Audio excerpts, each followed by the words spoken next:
Bonjour à tous, bienvenue. Attends, je crois qu'on n'est pas encore en direct. Si on est en Ah oui, direct. on est en direct, ça y est, Si, on est c'est arrivé déjà en en direct. direct. Bon, bah nickel. C'est sur LinkedIn apparemment que ça coince un petit peu. Donc au pire, si jamais vous êtes sur LinkedIn, il faut passer sur Facebook, notre page Facebook. Ouais, on était en même temps, en C'est la fait, on est première fois qu'on en simulé c'est la première fois qu'on essaye. Ouais. sur les deux, là. Mm. Bah, Je regarderai ça du coup, le temps que tout le monde nous rejoigne, se connecte. en tout cas, On je avait souhaite beaucoup la... d'inscrits aujourd'hui. Ah, excuse-moi Alicia, je t'ai coupé la parole. J'ai dit, on avait beaucoup d'inscrits aujourd'hui sur notre événement. Je vois que le sujet intéresse beaucoup. Donc, Exact, je crois qu'il y avait, en tout cas, moi je regardais sur LinkedIn, il y avait déjà quasiment 200 personnes qui étaient intéressées ouais. de nous suivre. Facebook, j'ai pas vu les chiffres, mais je sais que sur LinkedIn, il y avait quand même pas mal de monde. Mm. Alors, il est 8 heures, je pense qu'Alicia, je vais te laisser démarrer. Comme on Ouais. a dit, on va essayer de tenir le programme jusqu'à 8h45 maximum. De 8h jusqu'à 8h30, on va avoir un échange avec Karl et puis Hubert. Et puis, après, on essaiera de répondre aux questions. Oui. Parce que du coup, faut en profiter. On est en direct. On a pas mal d'invités aujourd'hui. Donc, on a Philippe, qui est notre expert en recrutement international, qui va pouvoir nous aider là-dessus, à vous donner des conseils. Et on a la chance aussi aujourd'hui d'avoir donc un chef d'entreprise, donc Karl de Securicar, qui est une entreprise de surveillance numérique et donc qui a eu la chance voilà, de recruter dans son équipe plusieurs personnes de l'étranger, dont Hubert, qu'on a aussi avec nous. Donc on va vraiment avoir les deux points de vue, voilà, le chef d'entreprise d'un côté qui recrute et le salarié étranger qui quitte son pays et qui découvre, dans ce cas-là, le Québec. Donc la neige et les joies québécoises, les différences culturelles. Donc ça va être passionnant d'avoir les deux points de vue aujourd'hui. Merci beaucoup, Alicia. Alors, c'est sûr que j'ai envie de commencer tout de suite par poser la première question. Alors, je vais poser la question à Hubert. Hubert, Oui, ça fait longtemps que tu rêvais de venir vivre au Québec ou de partir vivre à l'étranger. Comment c'est arrivé, cette idée-là? ok. Euh, Merci Philippe de m'avoir passé la parole. Et je vais profiter un peu de faire coucou à tous qui nous suivent à l'instant là. Partir à l'international était comme un rêve pour moi et j'aime le voyage et j'aime le découverte. Et il y a quelques années, j'ai entendu parler de mon entourage que il y a une agence qui fait le recrutement pour recrutement international et je me suis fait inscrit et voilà, je suis je suis arrivé ici au Québec et comme je suis en train de vivre mon rêve.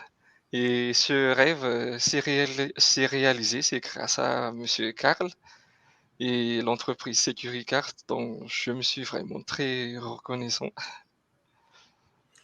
Et puis, Hubert, en fait, ce rêve, il est quand même arrivé il n'y a pas si longtemps que ça. Ça fait combien de mois que tu es arrivé au Québec?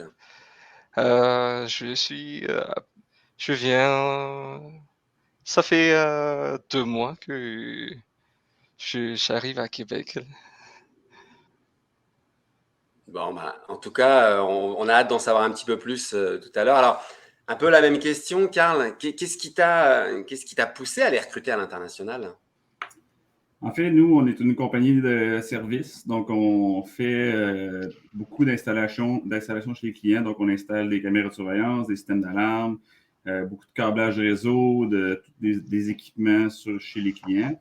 Donc, évidemment, étant une entreprise de services, notre produit, c'est nos techniciens, c'est ce qu'on vend. Avec toute la pénurie d'emplois qui est au Québec, qui est difficile de recruter.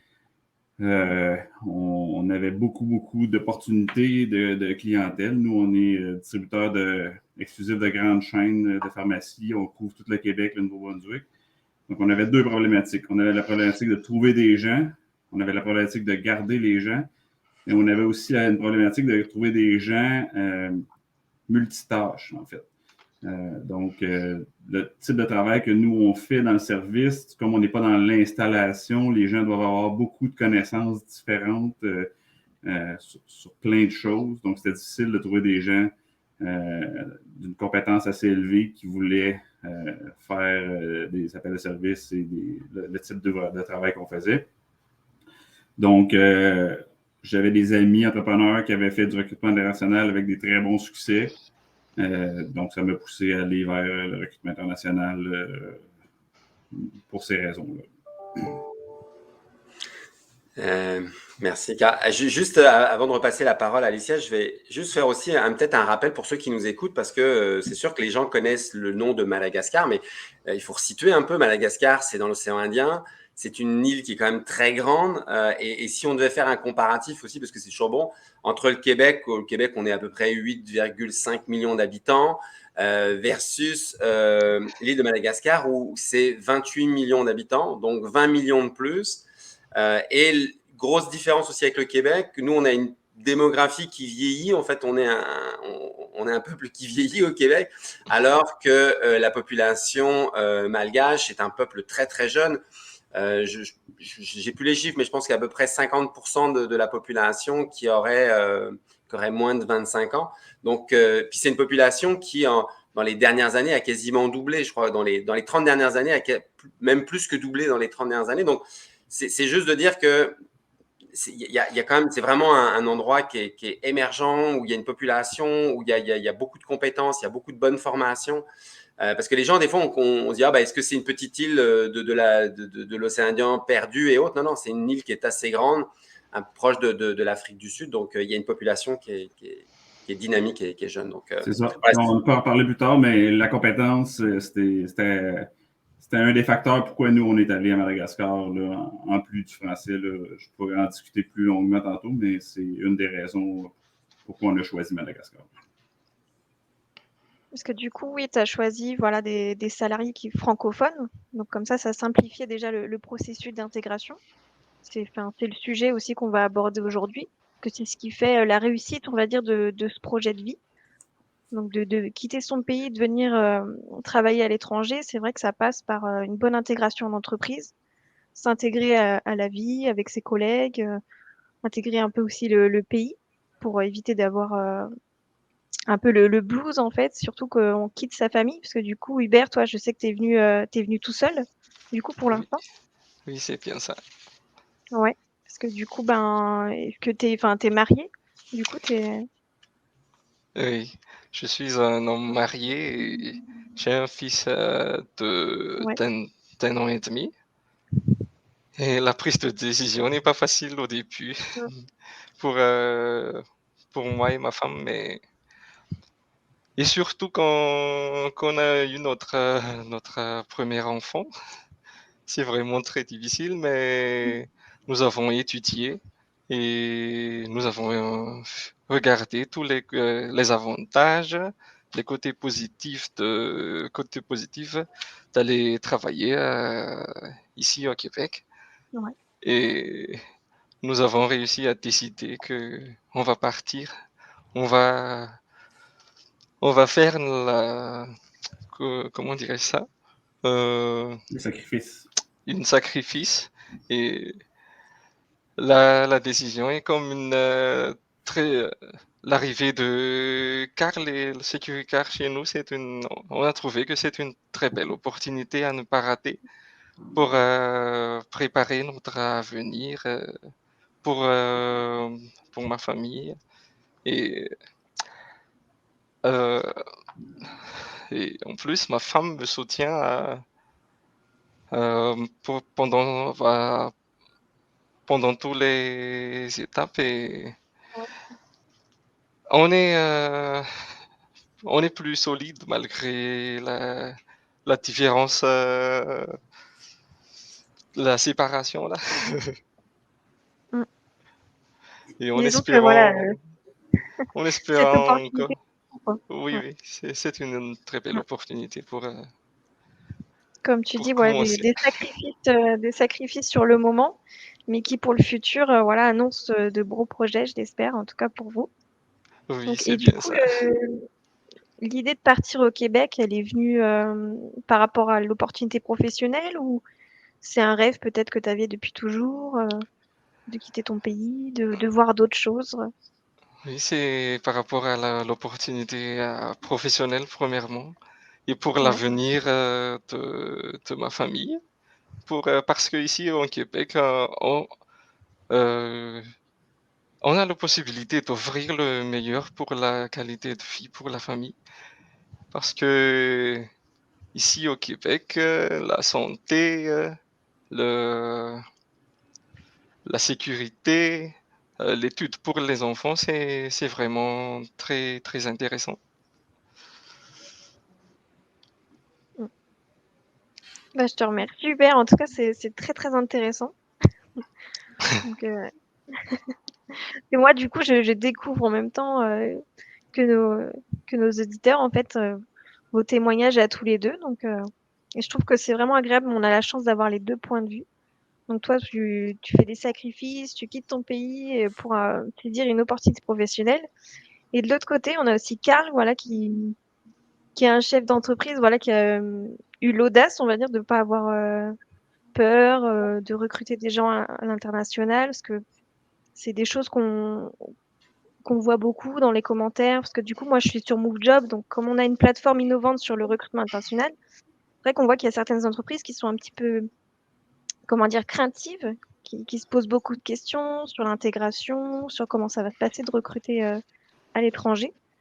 Donc j'imagine que c'est des questions, Karl, que tu as eues toi-même. Quelles ont été les principales, peurs, on va dire, que tu as eues au début? En fait, quand tu dis que j'ai pas eu peur, j'ai eu peur. Ouais. Donc, c'est sûr que ça a été un petit peu un coup de tête, là, je vous dirais. Là, c'est que c'était un épuisement. Nous, nos techniciens, ils travaillaient jour et nuit. Là, donc, tout le monde était épuisé. Puis on a dit, OK, là, peur, pas peur. Selon ma vision, moi, c'était la seule chose qu'on pouvait faire pour assurer l'équilibre mental et physique de mes employés et la stabilité de la compagnie. Donc, on s'est lancé là-dedans. C'est sûr que la plus grosse peur qu'on a tous, c'est de ne pas choisir les bons candidats. Parce que avec l'expérience qu'on a ici au Québec, surtout ces temps-ci, là, on passe des entrevues, les gens ils ne se présentent même pas sur les emplois, ils travaillent 2 jours, ils s'en vont. Donc là, c'était difficile de mettre ça derrière nous, d'aller passer une entrevue là-bas d'1 heure. Parce que moi, j'allais sur place, là, j'étais allé à Madagascar passer des entrevues. Puis là, de passer 1 heure avec un candidat puis de dire c'est lui que je vais prendre, que je vais investir parce que c'est quand même très cher de les faire venir ici pour peut-être, lorsqu'ils vont arriver, ça ne sera pas le bon candidat. Donc, c'est vraiment ça la peur qu'on avait. Puis, moi, une difficulté que j'ai eue beaucoup, c'est que, puis j'ai eu des grandes discussions avec les gens de l'entreprise de recrutement, c'est que les candidats qui nous présentaient étaient beaucoup trop qualifiés. C'est très, très, très drôle à dire, là. Mais de mon expérience au Québec, quand je trouvais des candidats qualifiés comme ça, ben ils restaient pas parce que ils trouvaient que le travail n'était pas assez motivant ou plein de raisons. Donc, j'étais un petit peu craintif au début dans les entrevues parce que je trouvais que les gens étaient beaucoup trop motivés, mais ils m'ont expliqué par après que c'est des gens qui veulent justement vraiment beaucoup venir au Québec et sont très, très intéressés. Donc, j'ai comme changé ma vision de ça, puis à la place de dire qu'ils sont trop qualifiés, ben, au contraire, ils vont être capables d'être un levier pour mon entreprise plus tard pour que peut-être que présentement, les tâches qu'ils font, ben, ils vont les apprendre plus vite, premièrement, parce qu'ils connaissent déjà un petit peu plus. Puis ils vont être capables de tirer tous les autres employés vers le haut, ce qui présentement semble être ce qui arrive. Là. Donc, c'est sûr que j'étais bien préparé. J'ai fait les plus longues et les plus difficiles entrevues de ma vie. Là. C'était vraiment. J'ai fait pour vous en parler, mais c'était une très bonne entrevue. Je me suis bien préparé pour être certain de mon coup. Mais c'était ça ma plus grande peur. C'était vraiment ça. Puis, Nous, à cause de la COVID, nous, on a recruté au mois de novembre 2019. Il était supposé arriver au début de la COVID. Donc, ça a été retardé toute la COVID. Là, il y a eu toute cette pression-là qui est devenue de dire, bon, ben là, je me souviens même plus des gens qu'on a engagés. Nous, en plus, on les a engagés pour un projet spécifique qui était très, très demandant pour nous. Le projet était terminé. Là, nous, on a pris 5 travailleurs étrangers sur une compagnie. On est entre 25 et 30. Donc, c'est quand même, le ratio était énorme. Là. Donc, on s'est dit, on a eu cette peur-là aussi à un moment donné de dire, ben là, 5 personnes de plus, est-ce qu'on les fait venir quand même à risquer de ne pas avoir du travail? Donc, ça aussi, c'est toujours une peur d'un entrepreneur là, de ne pas avoir de travail pour tout le monde. Parce que là, s'ils viennent ici, ben, ils sont ici pour 3 ans, puis on a investi dans plein de choses. Fait qu'il faut. Bon, pour l'instant, on est chanceux parce qu'au Québec, du travail, il n'y en manque pas. Là, c'est plus des employés. Donc. D'ailleurs, Carl, je vais faire un suivi avec ce que tu viens de dire. C'est aussi important parce que le fait est que tu recrutais quand même plusieurs personnes, 4-5 personnes, et puis j'ai eu la chance de les rencontrer, de voir aussi comment ils se sont intégrés avec ton équipe, et je trouve ça super agréable de voir la cohésion qu'il y a entre ces gens-là avec si peu de temps, en fait, après quelques mois seulement. Mais je pense qu'il y a une chose que tu as fait, et je le recommande toujours aux chefs d'entreprise. Alors, c'est sûr que quand on recrute une personne, c'est peut-être pas toujours évident, mais quand on recrute 2, 3, 4 personnes, c'est de se déplacer sur place. C'est d'aller voir les gens. Parce que quand on recrute des gens, oui, ils arrivent avec une nouvelle culture, mais c'est des fois pas facile de comprendre qu'est-ce qui fait qu'ils agissent de telle ou telle façon tant qu'on ne les connaît pas dans leur environnement, dans leur culture. Et tous les chefs d'entreprise, et puis on l'a souvent fait avec des chefs d'entreprise quand on est parti recruter en France, hein, donc sur plusieurs recrutements. Même si on va dire la France et le Québec, ça se rapproche, les chefs d'entreprise ou les recruteurs qui étaient avec nous me disaient, je pense que le voyage fait toute la différence. On a pu rencontrer les gens, on a pu se serrer la main, on a pu être dans la même pièce, on a pu se parler, mais j'ai pu aussi voir leur environnement, j'ai pu comprendre leur environnement. Et donc, qui fait que quand ils arrivent, l'intégration est quand même encore plus facile parce que on sait d'où ils viennent, on sait on sait ce qui les a motivés aussi à partir. Donc, si j'avais aussi un conseil à donner peut-être aux gens qui nous regardent et qui recruteraient 3, 4, 5 personnes, c'est de prendre le temps. Puis en plus, toi, la destination était quand même assez loin parce que pour se rendre à Madagascar, c'est quand même pas un vol comme Montréal-Paris, là, hein, c'est long. Hein. Oui, puis en plus, là, j'ai des problèmes de santé, donc même mon médecin n'était pas très, très d'accord que j'aille à cet endroit-là. Mais une autre chose qu'on a fait, nous, qui n'était pas tout à fait recommandé quand même par l'agence, mais moi, j'ai pris le risque. Moi, je suis une personne très, très ouverte, je cache rien. Là. Moi, à la journée que j'ai engagé les gens à Madagascar au mois de novembre, ils étaient engagés par Sécuricor. Donc, il y avait leur email de Sécuricor, ils faisaient partie de l'équipe, ils faisaient partie de nos conférences. Dès qu'on avait un meeting, on les joignait. Puis là, le risque, évidemment, puis on a vécu ça à cause de la COVID. On a eu des problèmes avec les visas. Il y en a qui sont fait refuser. Il a fallu refaire les demandes. C'est sûr que ça crée une attente. Puis si jamais les visas ne sont pas acceptés, c'est dommage pour les gens parce que là, ils ont créé une attente. Mais moi, je jugeais que le risque en valait la chandelle parce que je me disais que comme ça, ils vont déjà connaître qui on est, apprendre qui on est.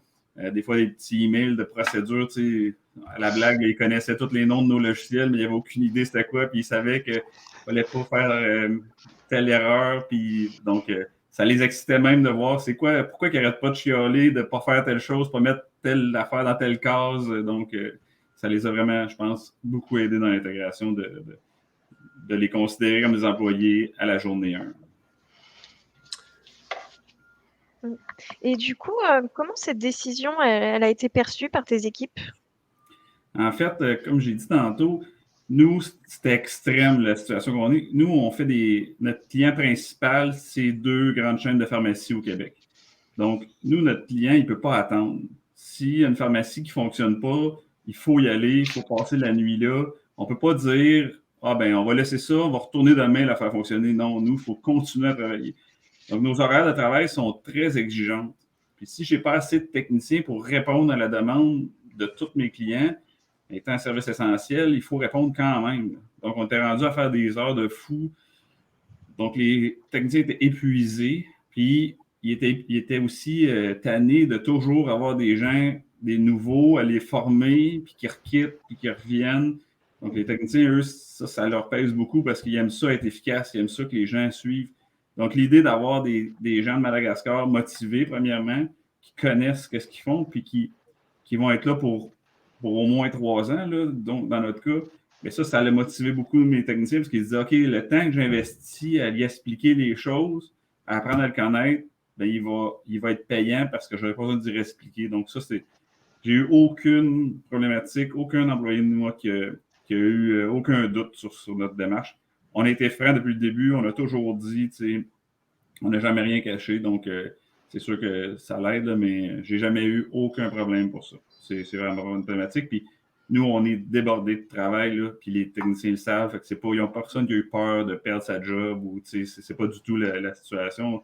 Nous, on refuse des clients. Donc, les techniciens, eux aussi, se disent, ben, plus qu'on a de clients, plus qu'on a de stabilité sur l'entreprise, plus que c'est bon pour nous, on leur explique tout ça, puis ils comprennent ces choses-là. Fait que j'ai jamais eu de problème. Je pense aussi que vous allez bien préparer vos employés aussi à l'intégration. En tout cas, moi, j'ai eu la chance de le voir aussi, surtout les 2 derniers jours. La plupart de vos employés ont toujours dit aux jeunes que vous avez été recrutés à Madagascar, ils disent vous avez eu beaucoup de courage.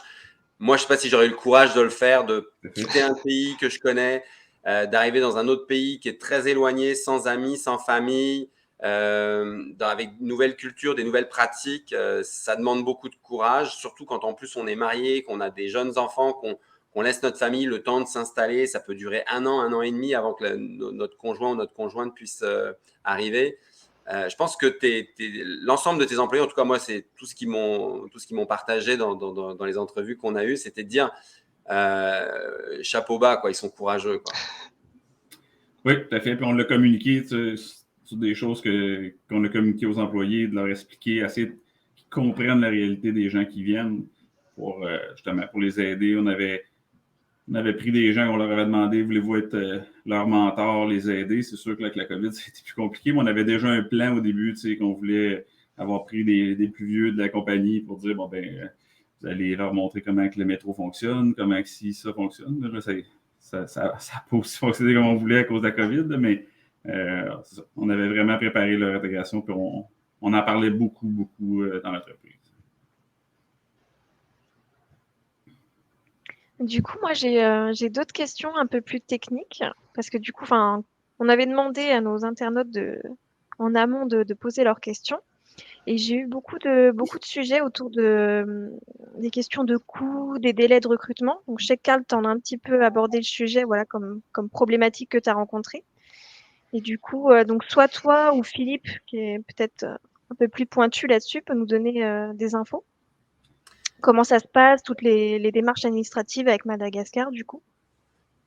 Je peux Allez, alors dire. vas-y, Carl, et puis après, je ferai un petit complément par rapport à ça. Oui. Je ne suis pas un expert du tout là-dedans, mais ce que je peux vous dire, c'est que nous, dans le métier qu'on est allé recruter, en Montérégie, est considéré comme, je ne me souviens pas du terme, là, mais c'est pénurie de main-d'œuvre, je ne sais pas quoi.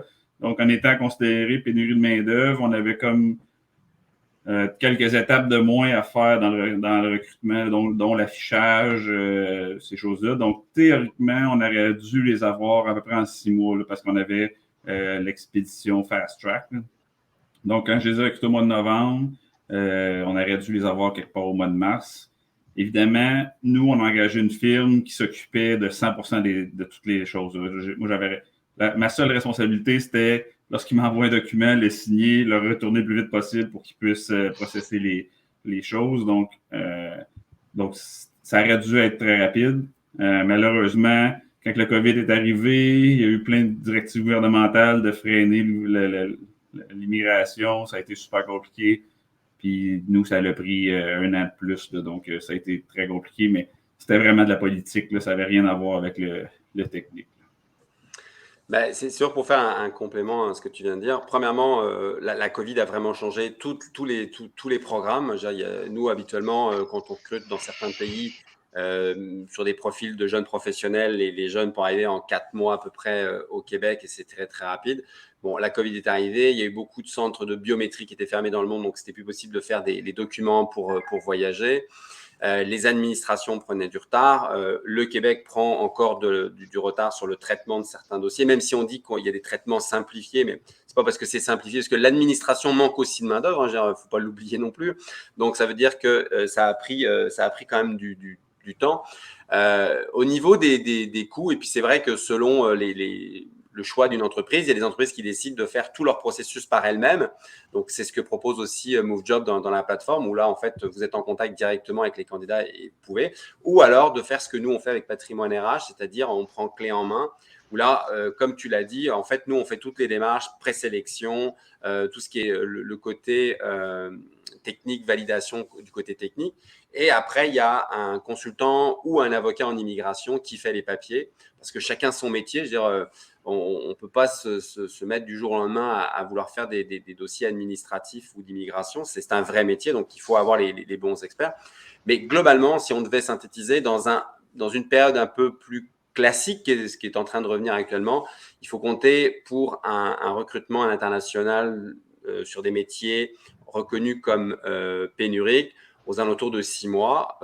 Ça peut être plus court, 4 mois, 5 mois si on est sur des jeunes pros dans certains pays. Et dans le maximum, on est aux alentours de 8-9 mois. Alors 8-9 mois, ça peut paraître long, mais quand on a pris le temps de recruter quelqu'un et que 8-9 mois plus tard, il arrive, et qu'on sait que cette personne-là, on va la garder 2, 3, 4 ans. Il y en a qui sont là depuis 7 ans dans les entreprises. Parce qu'au départ, on les fait venir avec ce qu'on appelle un visa fermé de résidence temporaire, donc un visa temporaire. Mais la réalité, c'est que ce visa-là va être sûrement transformé. Puis comme je pense que Hubert le disait tout à l'heure, dans l'objectif d'arriver à un moment à une résidence permanente et puis pourquoi pas une citoyenneté derrière. Donc, je dis toujours à l'entreprise, oui, ça peut paraître long d'investir, mais on sait qu'on va avoir notre collaborateur ou notre collaboratrice pendant 2-3 ans minimum. Donc, l'investissement, il est quand même moindre que recruter quelqu'un, même des fois, qui va peut-être rester 3-4 mois au Québec, quoi.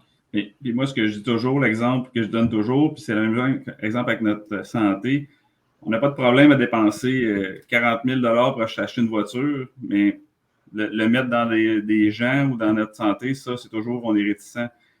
Fait que je sais que l'analogie est un peu boiteuse, mais c'est parce que c'est pas dans notre culture, on dirait, de dépenser pour aller chercher des ressources humaines, mais comme nous, c'est l'essence de notre entreprise. Donc, pourquoi qu'on n'a pas de problème à acheter des outils? Ben, c'est le même qu'on l'a vu, cette dépense-là, de dire on investit c'est encore mieux, on investit dans des humains, puis en plus, on change les vies des gens. Donc, c'était super. C'est bon pour l'entreprise, mais c'est bon pour tous les administrateurs aussi, parce que ça nous donne un bon sentiment d'avoir fait de quoi bien dans tout ça. Puis je reviens avec le point que tu disais, c'est oui, c'est un investissement, puis il est quand même, à mon avis, largement possible pour toutes les entreprises, hein. Tu prends l'exemple de ton entreprise, c'est une entreprise de 25 personnes. Bah, quand on est 25, on est capable d'aller recruter 4-5 personnes aussi loin que Madagascar. Puis en même temps, je pense que, je veux le souligner, c'est que vous avez été un peu plus loin que ce que beaucoup d'entreprises font. C'est-à-dire qu'en plus, vous avez décidé de vraiment les accompagner au maximum jusqu'à la prise en charge des billets d'avion. Et puis, on ne peut pas dire que les billets d'avion pour aller de Madagascar ou de Tananarive jusqu'à Montréal soient des billets peu chers, hein. Surtout en COVID. Hein? En plus, pendant la COVID. C'est exponentiel. C'est des billets d'avion qui doivent coûter aux alentours de 3 000 3 500 $. Donc, c'est juste que se dire, bah oui, c'est un investissement, mais quel investissement? Et puis, je pense que Hubert et aussi, puis les autres, hein, parce que j'ai rencontré l'ensemble des personnes, je pense qu'ils sont tous aussi reconnaissants de cet engagement. Ils le savent. Vous êtes super transparents dans l'organisation. Donc, c'est de dire, oui, on a investi sur vous et on compte sur vous, puis on souhaite que ça se passe bien, quoi. Tout à fait.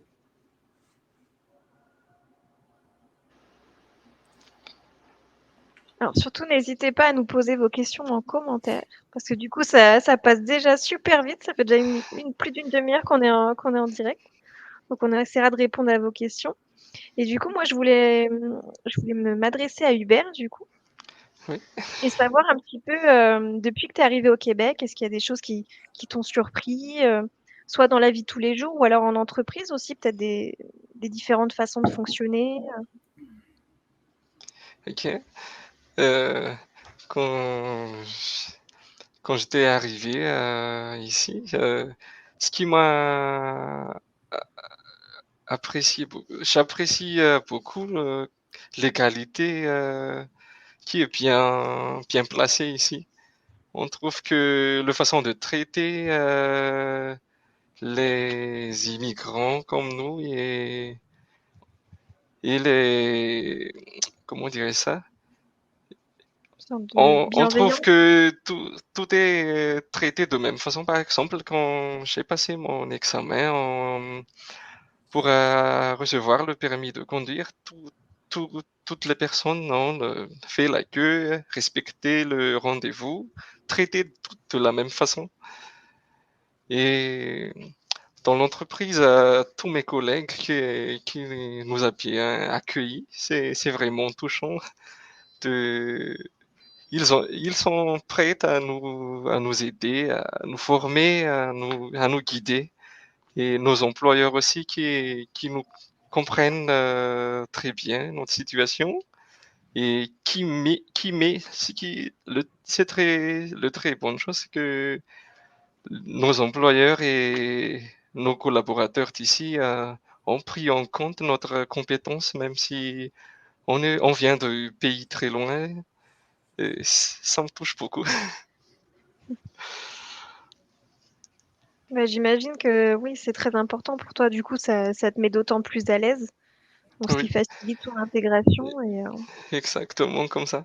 Et en plus, il y a le gouvernement qui facilite un peu le façon de faire intégrer les gens qui viennent parce que, par exemple, il y en a beaucoup d'organismes qui aident les gens qui viennent d'arriver ici et c'est gratuitement. Ils donnent leur service gratuitement et c'est très.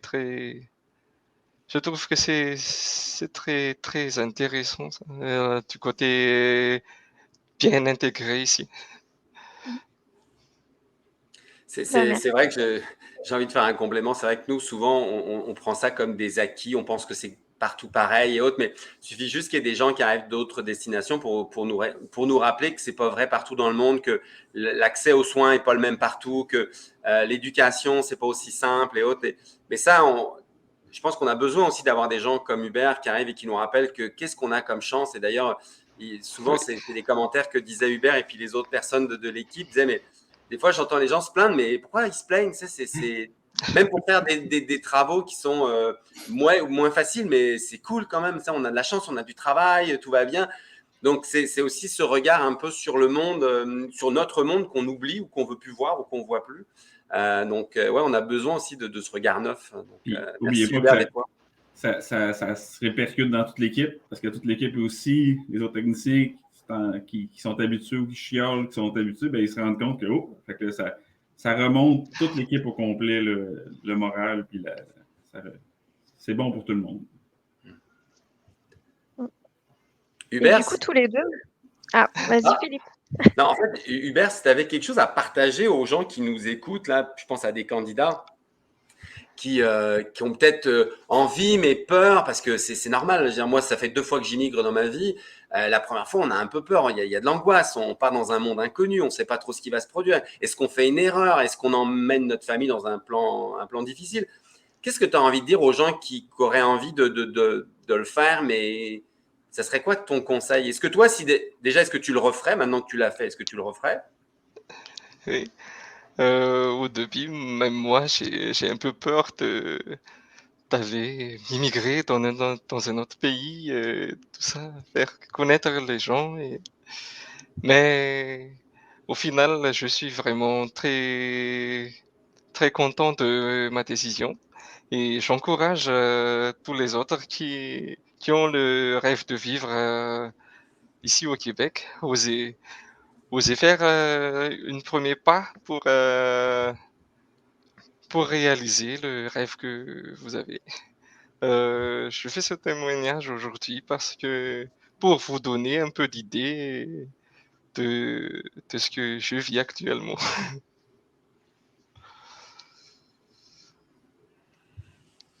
En tout cas, on souhaite que ça puisse porter ses fruits auprès de gens qui auraient peut-être un peu peur, mais qui auraient le goût de le faire quand même, ou comme tu dis, qui rêveraient de faire ce projet-là. Du coup, oui, ça y est, les commentaires commencent à arriver. Donc, on suscite l'intérêt. Effectivement, il y en a beaucoup qui se demandent comment ça se passe, qui sont intéressés, ou s'il y a des possibilités aussi dans d'autres pays que le Madagascar pour le recrutement. Oui, je pense qu'aujourd'hui, au Québec, on a des gens qui arrivent de partout dans le monde. Alors, c'est sûr qu'on a beaucoup de gens qui arrivent avec la langue française parce qu'au Québec, c'est quand même plus facile de s'intégrer aussi bien dans le monde de l'entreprise que dans la vie de tous les jours si on parle le français. D'ailleurs, ce qui était aussi un choix, je pense qu'avec Carl, en partant à Madagascar, parce que c'est sûr qu'à Madagascar, on parle le malgache, qui est la langue du pays, mais aussi on parle le français et l'anglais. Donc, ça permet quand même une intégration sociale plus facile. Mais j'ai envie de dire aujourd'hui au Québec, et puis il y a même des gens qui arrivent des Philippines et qui ne parlent pas forcément le français, mais qui peuvent quand même arriver à s'intégrer. C'est des fois un peu plus long, ça demande un peu plus d'investissement pour l'entreprise, ça demande forcément du temps pour que les gens fassent des cours de françalisation pour que ça soit plus facile et qu'ils puissent s'intégrer sur du long terme. Mais sinon, oui, il y a des gens qui arrivent de partout dans le monde, de tous ces pays francophones, que ça soit d'Afrique, que ça soit d'Asie, d'Europe. Oui, il y a des gens qui arrivent de partout dans le monde. Puis, il y a un article qui est passé dernièrement, je sais qu'il a quand même fait beaucoup parler parce qu'il a été diffusé en Europe, en France particulièrement. À début 2022, là, on estime qu'il y aura plus de 200 000 emplois à combler au Québec, quoi. Donc, et ça, c'est dans une période qui ne va pas s'arrêter tout de suite parce que les plusieurs études de démographie expliquent qu'on en a pour 10 ans. On a 10 ans où ça va être plus compliqué parce qu'il y a une population qui vieillit, il y a des gens qui vont partir à la retraite et en plus, il y a une économie qui est très bonne. Donc, comme disait Carl, à un moment, on est confronté à qu'est-ce qu'on fait? Est-ce qu'on refuse des contrats? Est-ce qu'on arrête notre croissance? Ou à un moment, on trouve d'autres solutions qui sont d'aller recruter des gens à l'international? Donc, oui. Il y a des opportunités pour plein de gens dans le monde. Et du coup, j'ai d'autres questions qui tournent un peu autour du même sujet. Ça serait un petit peu comment être le candidat idéal, comment être perçu de cette façon pour les chefs d'entreprise au Québec. Donc, par exemple, Carl, sur quel point un peu tu as focusé ton attention quand tu as fait ton recrutement? Tu disais surtout les compétences. C'est ça. Nous, on avait, c'est sûr, des points très techniques, là. Donc, il fallait qu'ils parlent français parce que, évidemment, nous, les gens au bureau doivent répondre au téléphone, on fait du support technique, donc il fallait quand même qu'ils parlent un bon français. Sur la route, ils vont chez les clients, donc ils vont devoir discuter avec les clients, donc c'est important, on peut pas avoir des gens anglophones qui s'en vont dans des places dans la région ou des choses qui ne parlent pas anglais. Il fallait qu'il y ait un permis de conduire, c'est important parce qu'ils vont conduire des camions. Mais autre que ça, c'est ça. Nous, c'était vraiment des compétences techniques. On visait des gens. Nous, notre but, c'est d'avoir les gens ici pour le reste de leur vie. Donc, on essayait aussi de déceler un peu leur ambition dans les entrevues, voir qu'est-ce que vous voulez faire, voulez-vous faire venir votre famille, etc., etc. Donc, c'était quand même un point important pour nous tant qu'à investir tout cet effort-là, c'était aussi le côté un peu humanitaire des apporter. Donc, c'était les choses qu'on cherchait. C'était vraiment des points techniques au début. Puis, évidemment, dans les entrevues d'une heure, c'est difficile de voir le côté humain et de dire est-ce qu'ils vont fitter dans l'équipe, mais c'était pas beaucoup un problème pour nous parce qu'on avait, de ce que je connaissais de mes amis entrepreneurs qui avaient déjà fait les démarches, c'était jamais un problème, le fait de l'intégration et tout ça. Ça a toujours été une chose assez simple. C'est anecdotique, ceux qui ont eu des problèmes avec des gens qui ont fait venir. Là. C'est vraiment pas ça la problématique en général. Et puis, je voulais juste faire un petit commentaire, Alicia, par rapport à ça. C'est que souvent, les candidats trouvent que des fois, les procédures sont longues ou que ça prend du temps avant de trouver la bonne entreprise. Mais j'ai envie de toujours dire aux candidats, puis je sais qu'il y en a beaucoup qui nous posent ces questions-là, il faut laisser le temps au temps aussi, des fois. Partir, immigrer, là, c'est pas comme trouver un emploi à côté de chez soi, dans la ville d'à côté. Si ça va pas, on recommence, on vient en arrière. Ça coûte de l'argent à l'entreprise, mais ça coûte aussi de l'argent à la personne qu'il faut qu'il s'installe, il faut qu'elle… Je pense que les bonnes compétences, c'est de se préparer à immigrer, c'est de regarder, de bien s'intéresser au coût de la vie, aux différences culturelles. Il faut vraiment se préparer, il faut vraiment s'intéresser à la destination où on va aller parce que le Québec est un pays qui est formidable, mais comme tout pays, il y a des avantages, il y a aussi des inconvénients. Donc, si on n'est pas prêt, on peut des fois, on peut être vraiment déçu, puis ça remet en cause pas mal de choses. Donc, moi, je dis toujours aux gens, oui, des fois, ça va pas aussi vite qu'on voudrait. Il n'y a pas l'entreprise qui match immédiatement parce qu'il y a aussi la culture de l'entreprise, il y a l'approche de l'entreprise. Karl a aussi expliqué qu'il avait quand même passé du temps, il a expliqué ça à ses employés, ce qui permet une meilleure intégration des gens comme Hubert, mais aussi des équipes en place. Tout ça, ça prend un peu de temps. Puis, j'ai envie de dire, ceux qui ont vraiment un projet de partir, je pense qu'il ne faut pas qu'ils lâchent, il ne faut pas qu'ils soient impatients. Par contre, une entreprise qui sentirait que les candidats sont impatients ou autres pourrait des fois avoir peur de les recruter parce que c'est aussi, si la personne est des fois en manque de sécurité d'elle-même, de dire est-ce que je suis la bonne personne, ça se ressent auprès des employeurs aussi. Une autre chose aussi, là, puis ça c'est souvent culturel, nous au Québec, je pense qu'on est très honnête, on est très franc. Dans les entrevues, je me souviens qu'on décelait des fois des gens qui essayaient de nous dire la réponse qu'on veut entendre. Puis ça, en tout cas, nous, on était capable très facilement de poser la même question d'une autre façon 30 minutes plus tard, puis ils disaient le contraire parce qu'ils voulaient juste dire toutes les réponses qu'on voulait entendre. Et ça disqualifiait tout de suite. Fait que les gens qui veulent immigrer, il ne faut pas immigrer à tout prix. Il faut immigrer selon nos valeurs. Soyez honnêtes, puis c'est souvent ça qu'on cherche parce que si on a une personne pour 3 ans, puis dans la seule heure qu'on est assis avec lui, il nous dit pas tout à fait la vérité. Peut-être qu'il nous ment pas, mais il contourne la vérité, mais on se dit que ça va être pendant 3 ans. Donc, moi, il y a des fois, les gens, j'aimais mieux qu'ils me répondent la réponse que je veux pas avoir, mais OK, il est honnête, il me dit exactement ce que je veux. Ça veut dire que je peux l'engager parce que la fois qu'il va faire quelque chose, il va me dire la vérité. Ça, c'est très culturel, là, donc c'est peut-être quelque chose que je peux dire aux gens, là, soyez honnêtes, les Québécois, on aime ça. Et puis, il y a vraiment beaucoup d'opportunités. Donc, j'ai envie de dire aux gens, même chose, honnêteté, transparence, mais il y a vraiment des opportunités. Il y a vraiment des entreprises qui recherchent. Il y a vraiment des chefs d'entreprise qui, comme Karl, ont le souhait d'intégrer des gens sur du long terme. Donc, laissez-vous la chance, soyez opportun, soyez à l'affût des opportunités, mais il y en aura, ça c'est évident. Je vois, Alicia, que le temps passe vite. Oui. Je vais faire un petit tour des petites questions pour voir ce qu'on n'a pas répondu. On a beaucoup de gens qui recherchent un emploi dans plusieurs domaines, technicien de réseau, infirmière. Du coup, il y en a beaucoup qui se demandent aussi comment s'inscrire sur la plateforme ou Job. Et du coup, je vais y répondre directement. Donc déjà, vous pouvez vous inscrire gratuitement. Donc ça, c'est plutôt une bonne nouvelle. Vous avez juste à créer votre profil et avec un focus sur vos compétences. Et donc, et pour rappeler la différence avec d'autres formats qui existent, c'est qu'il n'y a pas vous n'allez pas trouver sur notre plateforme en fait des offres d'emploi. Il n'y aura pas non plus besoin de rajouter votre CV. Voilà, c'est vraiment le fait de compléter votre profil avec la destination que vous voulez, où vous êtes, vos compétences, les métiers que vous recherchez, parce que vous pouvez en mettre plusieurs. Et ensuite, ça va faire un système de match automatisé. Et du coup, vous recevrez des notifications tout de suite, sans intermédiaire, avec les entreprises qui recherchent des profils comme le vôtre. Voilà, donc la connexion va se faire automatiquement et ensuite, vous pourrez rentrer en contact avec ces entreprises. Donc, des fois, le processus ensuite de réponse vis-à-vis des entreprises prend du temps. Voilà, c'est normal. Hein, elles ont besoin comme on l'a vu du coup avec Karl, elles ont besoin forcément d'un petit temps de réflexion. Il y a parfois des entreprises qui n'ont jamais fait de recrutement à l'international, donc il faut qu'elles aient aussi cette curiosité, on va dire. Donc voilà, il ne faut pas désespérer, il faut actualiser assez souvent son profil, ne pas hésiter, à l'optimiser. Enfin, tout est mis en place pour ça. Donc, et vous pouvez bien sûr nous envoyer nos questions si jamais vous avez des petits soucis techniques. Voilà. Et puis, j'ai envie de faire un complément à ce que tu viens de dire, Alicia, et puis ce que disait Karl.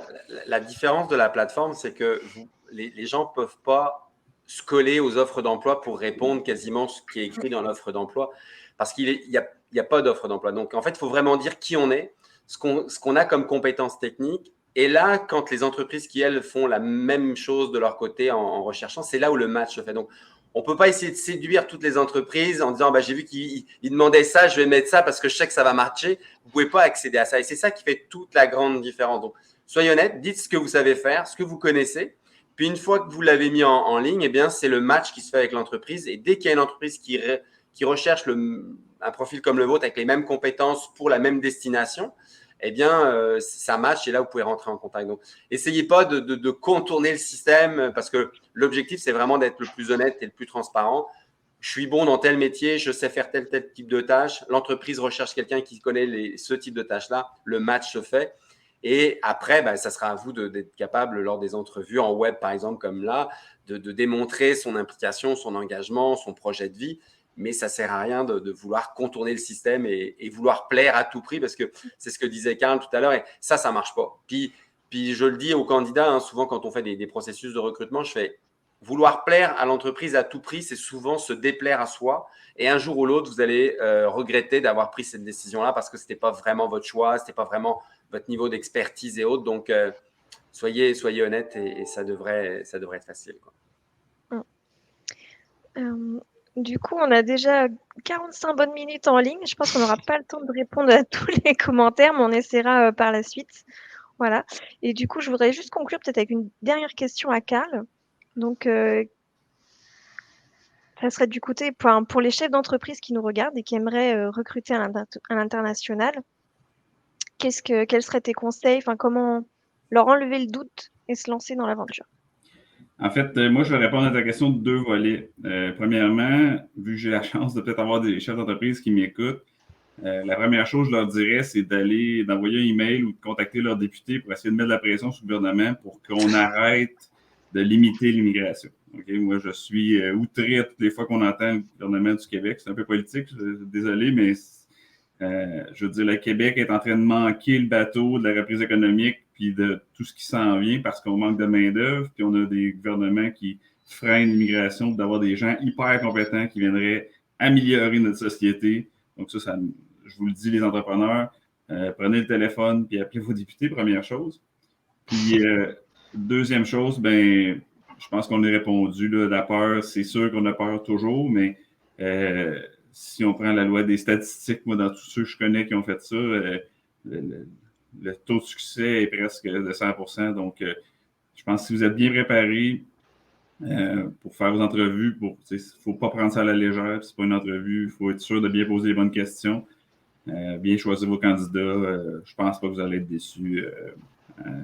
C'est assez exceptionnel, la qualité de gens qu'on peut aller chercher à l'étranger. Puis, d'avoir des gens motivés. Je pense que les entrepreneurs vont bien comprendre ce mot-là. C'est rendu un peu difficile au Québec. Donc, ça vaut de l'or selon moi. Puis, avec des gens motivés, on est capable de faire croître notre entreprise. On est capable d'aller plus loin et de faire plus de projets. Donc, j'encourage tout le monde à le faire sans aucun doute. Merci Karl. Du coup, merci Philippe et Hubert. Je pense que ça va être le mot de la fin, parce qu'on a même un petit peu dépassé notre timing. Merci beaucoup Alicia, merci Karl, merci Hubert pour votre témoignage et puis au plaisir de se revoir très bientôt parce qu'on a la chance de se revoir très bientôt, aussi bien Hubert et Karl. À très bientôt. Merci beaucoup. Merci beaucoup, à bientôt.